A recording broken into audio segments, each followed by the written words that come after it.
All right, what's happening, everybody? Hello.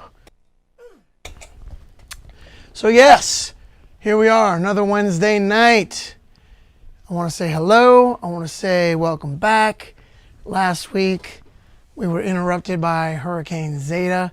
My heart goes out to those who were affected heavily by it.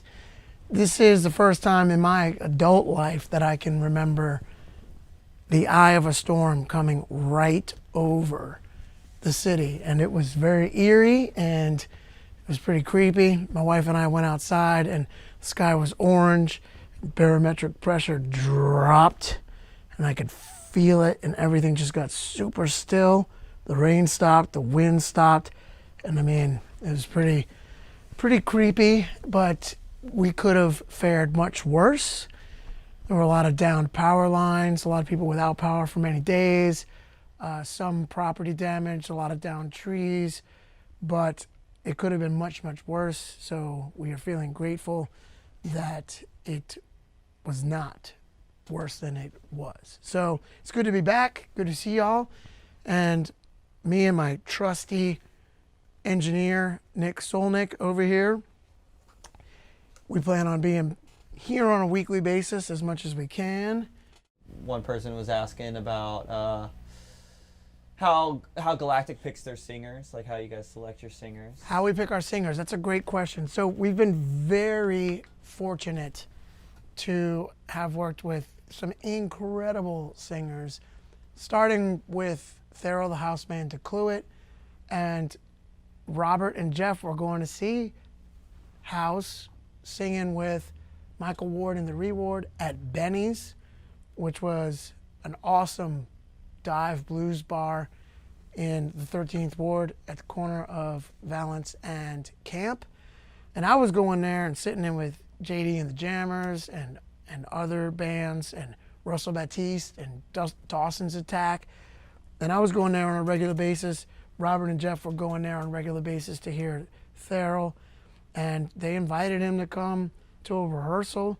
We wrote some tunes, started doing some gigs together. Next thing you know, 7, 8 years later, we're playing, headlining the Warfield on New Year's Eve and playing Tipitinas, and so then from there we did some collaborations with a bunch of MCs, and then vocally we've been blessed to have Corey Glover, Cyril Neville, who I consider to be one of the greatest soul singers of all time.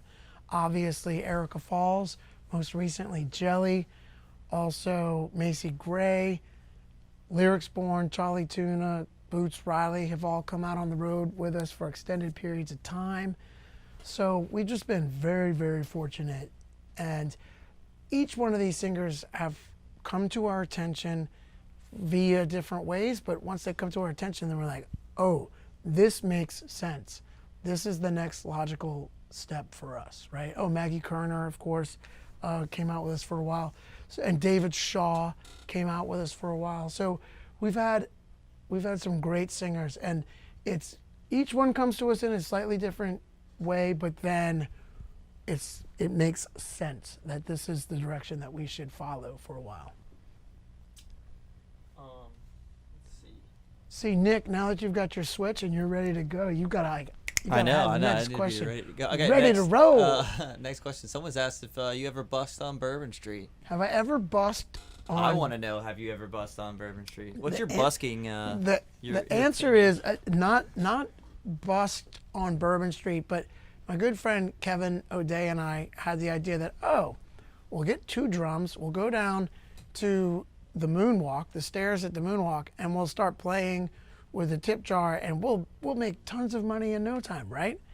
Well, we were quickly informed that there's like a 50 dB ordinance, and some of the street musicians let us know that we were going to get everyone in trouble by being too loud. So we decided that we better go back to our drum sets and practice instead of trying our hand at street performance. So I tried it for a very, very brief amount of time, and I have much respect for the people who do it, because we realized it's much harder to do than you might think.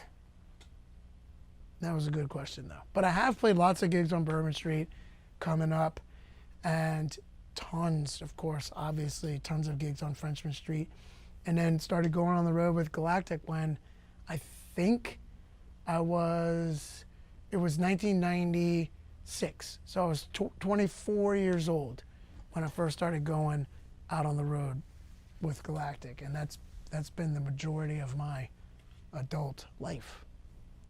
Talks about musical relationships. It's specifically the musical relationship that you have with Robert Mercurio.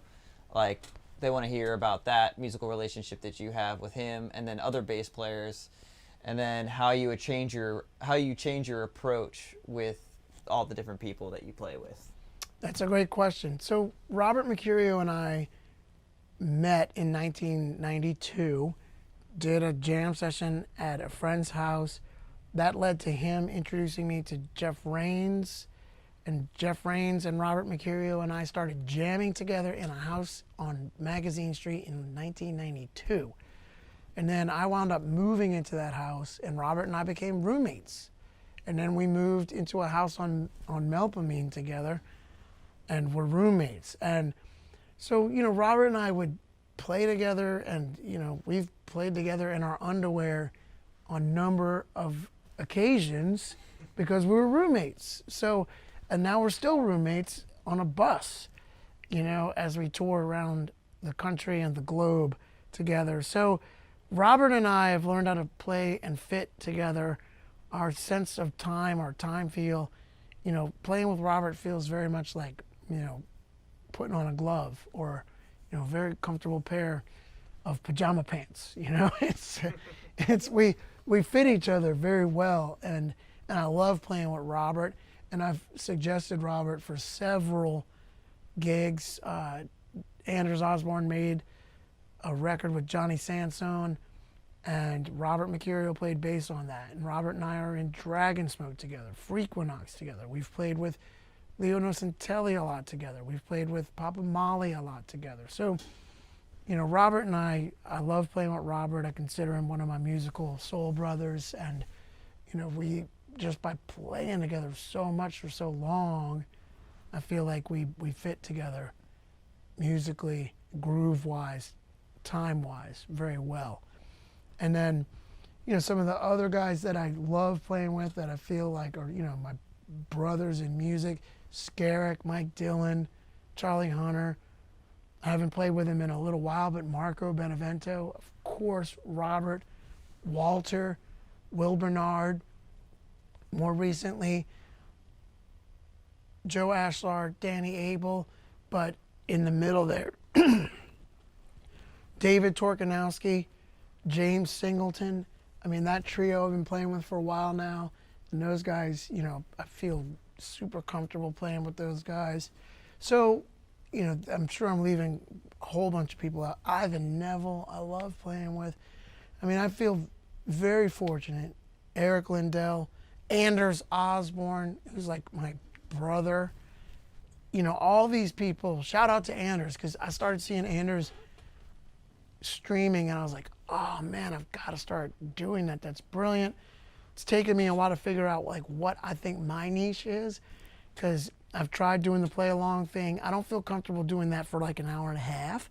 So I like doing that for two or a couple songs, and then starting to talk, and then maybe getting into the drumming stuff too. But Anders has been streaming. He was one of the first to really start doing it, and he's kind of led the charge for me. So shout out to Anders. I love him like a brother. I love playing with him whenever I can. So there's so many guys that I just feel gratitude, and I feel grateful that I have in my life gotten to play with so many great musicians. I mean, George Porter Jr. a lot, and Leo Nocentelli a lot. I've gotten to tour Europe with Maceo Parker, who's one of my musical heroes, I mean, it's just, I'm very, very fortunate and blessed. So. Someone wants to see you play some paradiddles around the kit. Play some paradiddles around the kit. Well, and speaking of Robert Mercurio, here he is right now. Hey, buddy, you're live. I just talked about you. Were your ears ringing? I'm streaming live, so I'm just letting everybody know I'm answering your call, but I'm going to call you when I get done.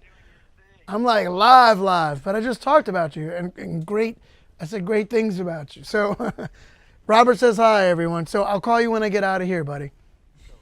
All right, cool. Okay, play some paradiddles around the kit. Sure. So paradiddles around the kit are great, but I find myself really playing more of paradiddle variations. So, for the people who are watching, paradiddles, who may not be drummers, paradiddles are right, left, left, right, left. They're challenging to learn, but you get them eventually, and they're very useful around the kit.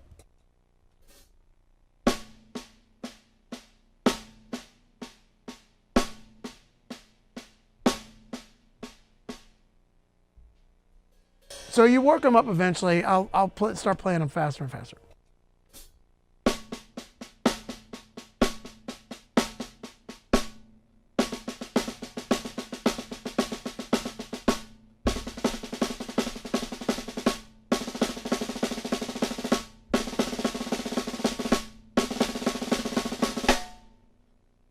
So, all right, now that's cool, but what do you do with it, right? So you can split it up between the hi-hat and the snare.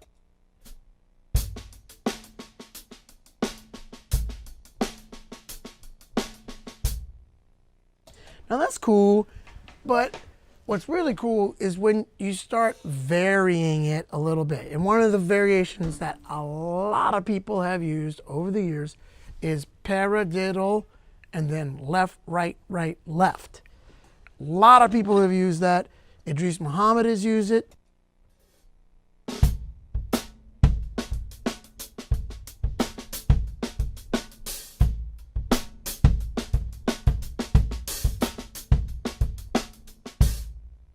And then if you double time that, Steve Gadd has used it.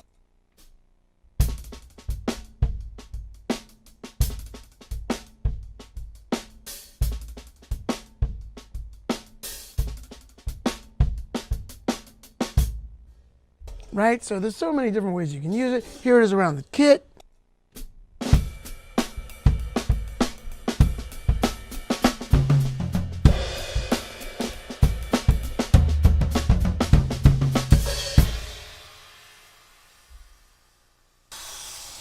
We could go on and on and on, but what I've been doing at the start of this quarantine was then you can take paradiddles and you add flams to the diddles.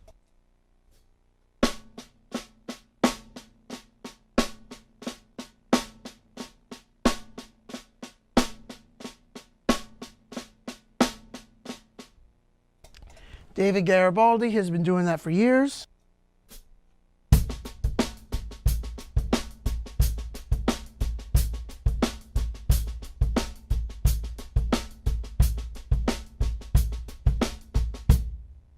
Cool, but what I discovered during quarantine is if you start it on the left hand, then you get the left hand playing the traditional Mardi Gras Indian rhythm. Check it out.